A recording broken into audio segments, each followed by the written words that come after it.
my presentation for my capstone class for BSN University. It is over medication errors, specifically medication errors as it relates to patients' medication lists. Obviously, the accuracy of the patient medication lists are vital. These medication lists are typically supplied by the patients, and therefore they're prone to errors. Typically, up here in the rehab unit, we get patients from an outside floor, typically to north, but it can be from outside hospitals as well. And in that case, they provide us with a discharge medication list from their doctor, and then we give that to Dr. Sutton to verify. But that truly is not their home medication list, because that could include stuff that they've put on since they've been in the hospital. And we enter that into the patient profile as a home medication list, which is not truly accurate, and that can cause some confusion whenever we're going to discharge them. The American Nurses Association does provide some best practice recommendations on this topic, mostly just providing clear information to the patients, making sure that they know how important it is to carry an accurate medication list with them and update that every time that anything when it changes. And also something for nurses, it is very important to reconcile medications during each encounter you have with the patient. For example, if they've been here in the past to the hospital, then they'll likely already have medications in their profile. And simply asking, has anything changed? That's not going to be enough for you to go over everything, including the dosages, which may be the most likely thing to change. So why is this a problem? Studies have shown that medication lists are typically not accurate. Only 15% of patients could completely give their medication lists with no errors at all. And 50% of these errors were shown to be harmful.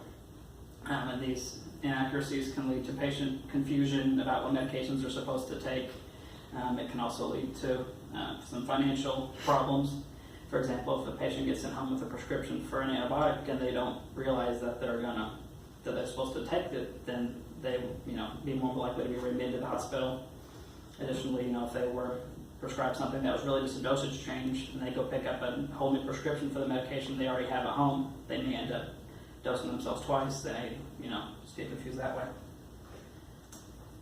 Okay, this is a review of the studies that I found during the course of my research.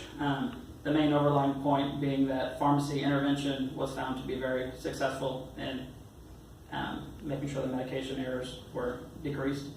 Pharmacy are obviously very knowledgeable about medications, and they're able to assist patients very well on this.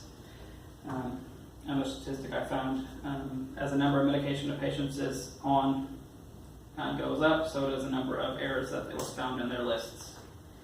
Another study I saw was conducted in 12 Dutch hospitals and geriatric wards. Obviously the Dutch medical system is slightly different than ours, but it was done on geriatric wards, so that's why I thought it would be appropriate for use up here on our rehab unit.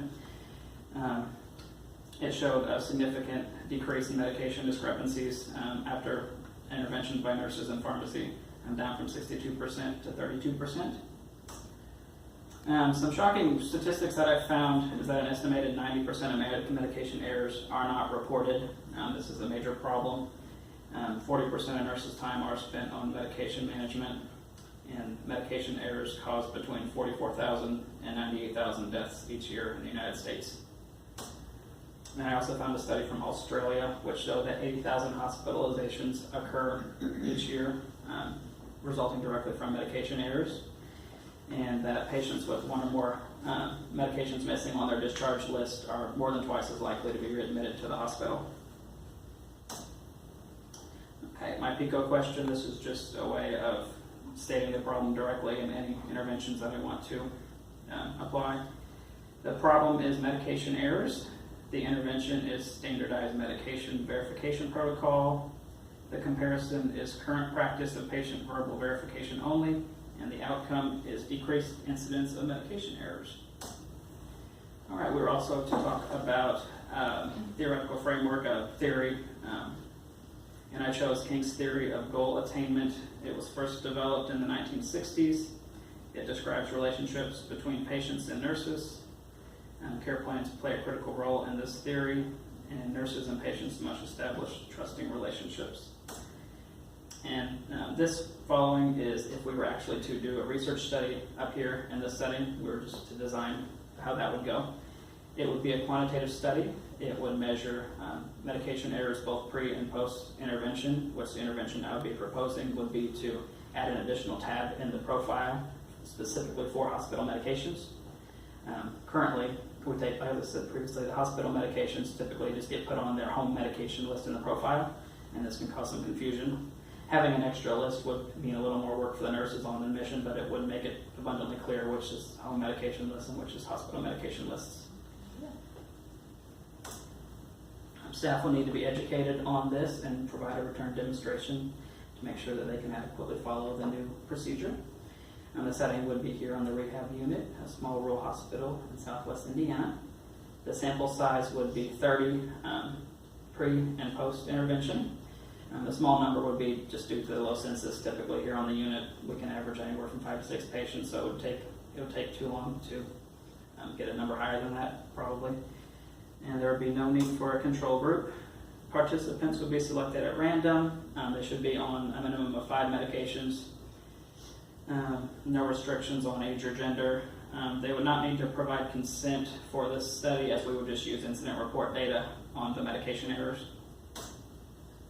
I would just use a standard medication reconciliation form from a source like the Institute for Healthcare Improvement. It's a best practice tool which is not able to measure validity and reliability. And once we have our data from the incident reports, we'd use an independent t-test just to determine if the results actually had a significance or not. And we would use an analytical software like SPSS to analyze that.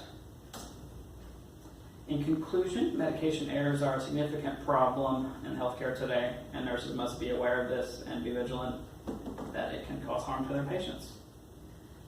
And those are my references. That is my presentation. I thank you guys for your time.